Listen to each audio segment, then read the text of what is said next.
ભાઈ આજે બંસીને લઈને જાય છે વાડીએ. આજે બંસીને લઈ જવાની છે ને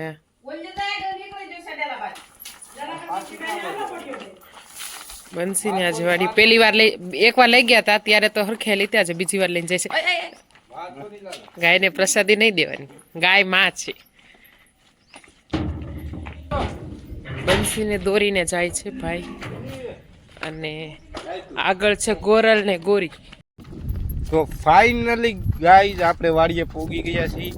આગળ પાછળ આવે છે બંસી અને લાલા કાકા. આ છે ગોરલ,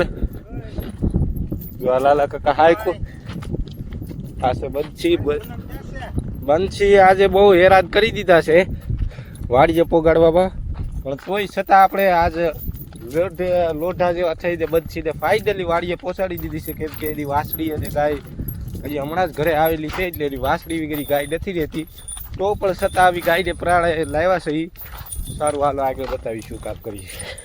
તો ફાઇનલી ગાય આપણે વાડીએ પોગી ગયા છીએ અને હવે ગાઉને ખવડાવવા માટે આ આવેળના વૃક્ષ છે જે ઝાડ આવે આગળ લાલા કાકા તોડે છે આવેળું ને. અમારી ગાઉને આવેળું બહુ ભાવે છે તો આપણે આવેળું થોડીક એના માટે કાપી ને એને નીરશું.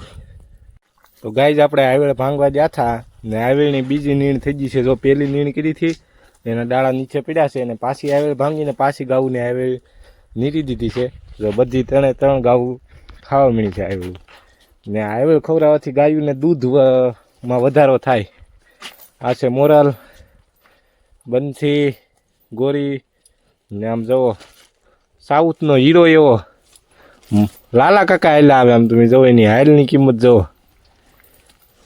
જો એ અમારે એને ચૂંટણીમાં ઊભા રાખવાનું છે. અત્યારની તૈયારી કરવા માંડ્યા. બે આંગળીએ વોટ દેજો, આવું બધું છે ને. હવે અમારે પાવાનું છે. એમ ગમાડ બનાવી હતી એને પાણી, ગમાડ બનાવી અને પાણી પાઈ દેવું આપણે. કેમ કે જો આમ હુકાવા મળ્યું છે પાણી વિગીતનું, એટલે પાણી પાઈને પછી 2 દિવસમાં પાછું આપણે કામ કરી દઈશું સ્ટાર્ટ. ને આ જો લાલા કાકા હાટું કોઈ તમરી લાવ્યો છું. લાલા કાકા ફાઇનલી ગાઈસ જવો અમે ગમાઈને પાવા માંડ્યા છે અને લાલા કાકા નાઈથી પાઈ છે ને હું અહીંથી ગમાઈને પાવું છું. કેમ કે ગમાઈને આપણે તાજી હોય અત્યારે જેટલું પાઈએ એટલી મજબૂતાઈ પકડે, એટલે અત્યારે પાવામાં કોમ્પ્રોમાઇઝ ન કરાય. તો ફાઇનલી ગાઈસ આપણે મોવા ગયા હતા ગાયો માટે. નવો બળો લાવ્યા છે, પછી 2 દાંતડિયું લાવ્યા ને આ છે આપણી ગાયો માટે ગામમાંથી નીણ વાઢી લીધી છે. ગામમાં લીધો નહીં પણ હવે ટાઈમથી નીણ છે એ ખબર નહીં. આમ ગણો તો દાન જેવું જ છે. નીણ આવેલી છે તે આપણી ગાયું ખાય છે. આવું દાન નથી ભાઈ, ઘરની નીણ છે. હો સોરી, ઘરની નીણ છે એટલે તમે કોઈ એમ નહીં લગાડતા કે ટ્રસ્ટ હાલે છે. આ તો ભાઈ ઘરનું છે સમજી. ને આજ અમારી બંસી પણ આવી ગઈ છે વાડીએ ને. આ ગોરલ ને બંસીને જો ભૂચ્યું છે એટલે કાપવા જ મળ્યું સીધું ખડીને. આ બધી ગાઉને બહુ વધારે ભાવે છે ને. આવું થોડું ઘણું છે. આગળ હું તમને બતાવીશ શું કરીએ હવે. ને આપણી ગાડીમાં એક નવું ટાયર નાખ્યું છે. આગલું પાછળનું પણ ટાયર નવું નાખ્યું છે.